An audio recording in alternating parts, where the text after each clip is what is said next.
Здравствуйте, дорогие друзья, уважаемые подписчики, рад новой встрече с вами. И сегодня у меня есть приятная новость, я думаю, что для многих из вас она будет тоже приятной. Открывается вновь доступ к обновленному моему сайту, который я создал более 10 лет тому назад.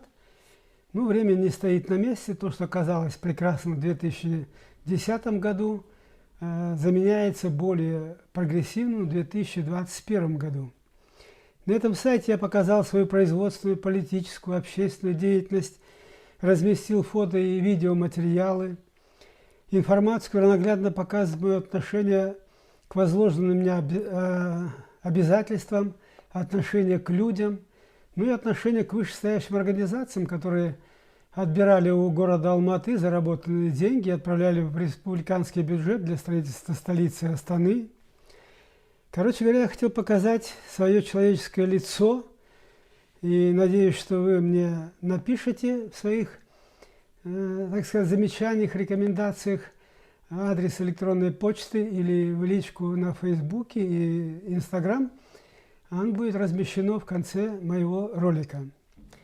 На сайте размещены также публикации оппозиционных журналистов, иностранных журналистов, которые показывают, насколько был труден путь моей семьи в борьбе против назарбаевского режима Республики Казахстан, когда вся государственная машина вместе с продажными прокурорами, следователями и судьями уверена, как казалось назарбаевскому фашистскому режиму, что вот еще немного, и непокорный экс-хаким, экс-министр, экс-депутат парламента окажется в лапах так называемого правосудия по-назарбаевски.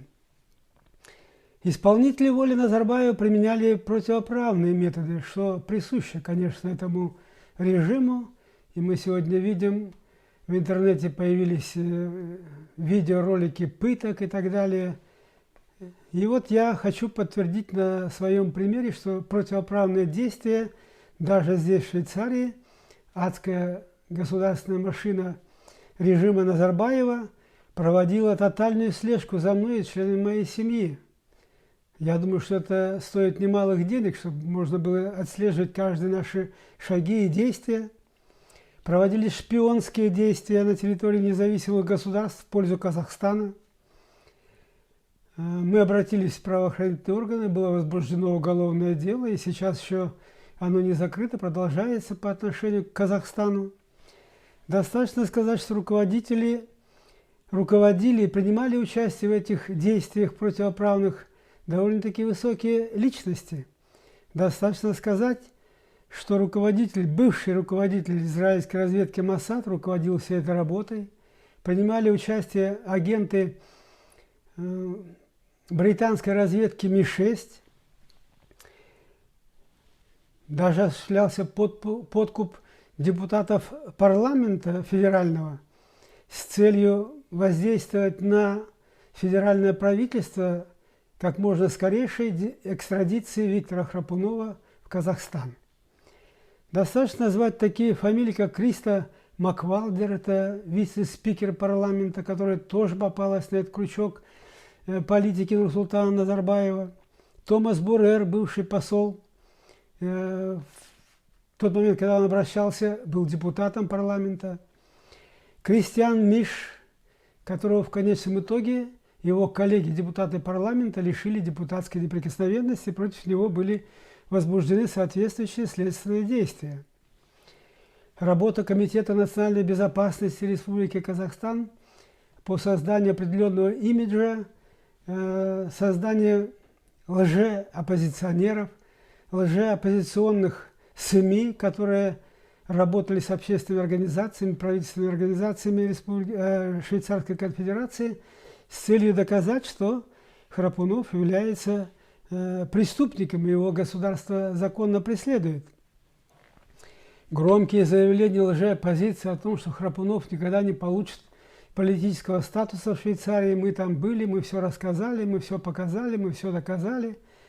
Достаточно сказать, что Казахстан 78 человек отправил в Швейцарию сюда, чтобы они дали показания в Швейцарии, прокуратуре Швейцарии, каков преступник Виктор Храпунов.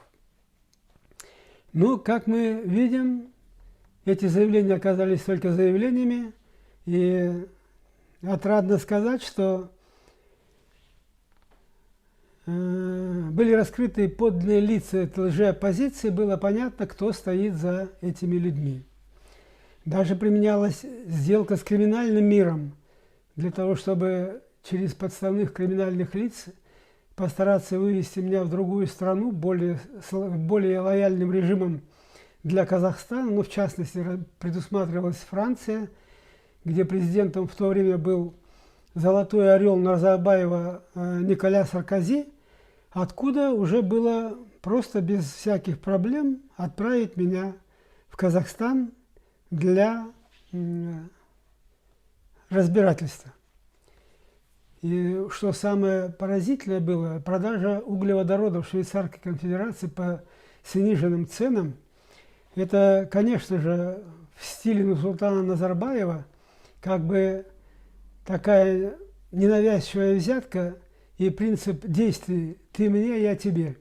Я тебе продаю газ, продаю нефть по сниженным ценам, а ты мне принимаешь решение, чтобы экстрадировали моего оппонента из Швейцарии в Республику Казахстан.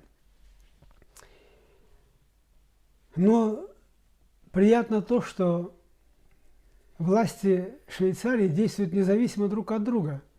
Да, конечно, действия таких гигантов швейцарских, как Глинкор, Витол, оказывали какое-то содействие на политических деятелей Швейцарской конфедерации, но судебная система твердо сказала свое «нет» диктаторскому режиму. Надеюсь, дорогие мои друзья, вы найдете много интересного для себя о том, как вершится правосудие в кавычках по-назарбаевски фашистского режима в Республике Казахстан. Мой сайт будет интересен для правозащитников. Когда они будут защищать своих подопечных, то наглядно можно будет посмотреть, какие действия были проведены в Швейцарии по отношению ко мне, ответные наши действия. Политологов, которые сегодня еще поют и льют воду на мельницу Нурсултана Назарбаева и его режима, который он установил в Казахстане. Ну и, конечно же, для настоящих политических деятелей, которые хотят довести до населения, до народа чистую правду и все, что связано с этим.